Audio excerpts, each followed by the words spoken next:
consider that my pandemic publication project. That's the first travel story that I included in the book, A Summer in Caracas. Yeah. The first writing that I received payment for, so. It's a distinct honor and a privilege to have my colleague, Dr. Sharon Marshall, with me here today on the red couch. I did tell her, don't wear red, Sharon. Whatever you do. I mean, here's an interviewer instructing an interviewee on what to wear. A lady at that, you know. So I was really stepping outside my crease, but I wanted to make sure she didn't blend in too much with the furniture here on the red couch. It was excellent advice because red happens to be one of my favorite colors. So I'm happy that I was able to follow the instructions after getting the heads up from you. Well, it's one of my favorite colors too as well. And one of my favorite people, Sharon Marshall. We worked together at that hallowed institution up by the Pine, and of course subsequently with the Caribbean Broadcasting Union in my years as president of the CBU, when you headed up a department in the CBU and produced so much exciting material. And some of that material allowed you to travel the world over, yeah? Indeed it did. Indeed, not just in the region, but internationally, to Europe, to Africa. Yeah. And I've managed to capture a few of those adventures Yes. in this book. Leafing through this lovely book, Journeys Around the World for Love and Money, and I'm going to come back to the love part in a while. I want to hear about the money too as well. I saw a couple of photographs of you and the late Michael Abben, who was Frederick Ebert Stiftung representative assigned to the CBU, and who was a legend and did a lot of really great things for the Caribbean Broadcasting Union and its members. And you, of course, worked closely with Michael and so on. And it brought back memories, just seeing the picture of you and Michael. He was the kind of guy who he would literally, if he had to, kick down doors to get things done. Indeed. He was quite a phenomenon.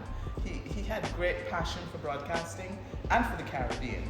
And I consider myself fortunate to have been able to work with him. Through the FES, everything was possible. You know, the sky was the limit.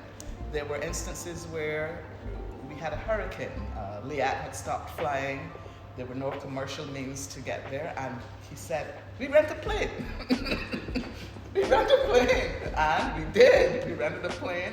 Deborah Johnson and I flew around. We went to Dominica. We went to Antigua. We flew over Montserrat.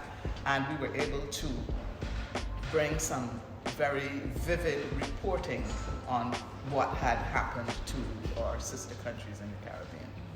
So, I think I know part of the answer, but what was the inspiration? What led you to this particular period in your life, in this book? Written during the COVID period, I believe. Yes, I consider that my pandemic publication project because I, as I say in the preface, became a little despondent when I realized that I was stuck on this island, which I love, but I also love exploring other places. So when I saw the Minister of Tourism on TV saying Air Canada will stop flying on Saturday, American Airlines will not be coming after, I was like, you mean I can't go anywhere?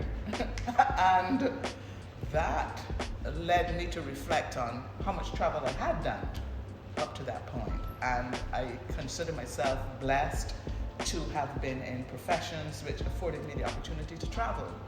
Right out of Howard University, I worked as a flight attendant for a couple of years with Pan Am, and subsequently returned to Barbados and began working with CBC. And then the CBU, which took me all around the world and other places. But it made me realize just how blessed I had been.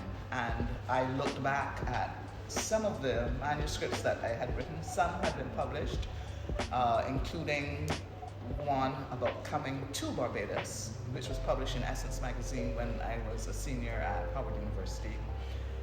The first writing that I received payment for, so from that point I thought, well, maybe there was some writing talent that I could explore.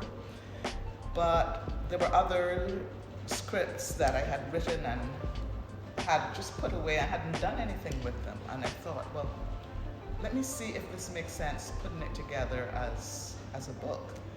And I did that and shared it with two friends whose opinion I value, who share books with me, and I know that they have an interest in literature and writing, and they said, you absolutely should publish this, you know.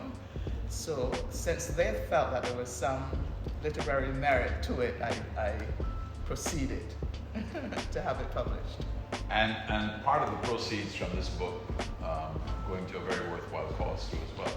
Yes, I have donated 100 copies to the Barbados Association of Retired Persons, the charitable trust, because I am on the board of trustees of the trust, and we provide assistance for members in need who have house repairs that they need some assistance in paying for, or medical expenses. And the other entity to which I donated 100 copies is the St Matthias Church. Well, Barb has done exceedingly well in selling their copies, but St Matthias not so well. So I'm helping to promote the book, and we have an event which will be on the 26th of November, where I got some friends of mine. Couldn't get you, but this time, only this time.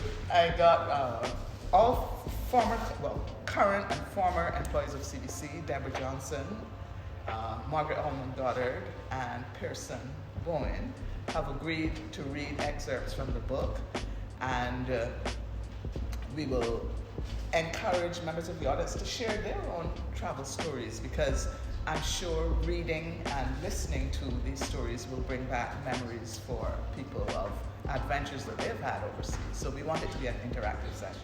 When it's on the 26th of November. Yes, it starts at 10 at the St Matthias Church Hall. At 10 a.m.? 10 a.m.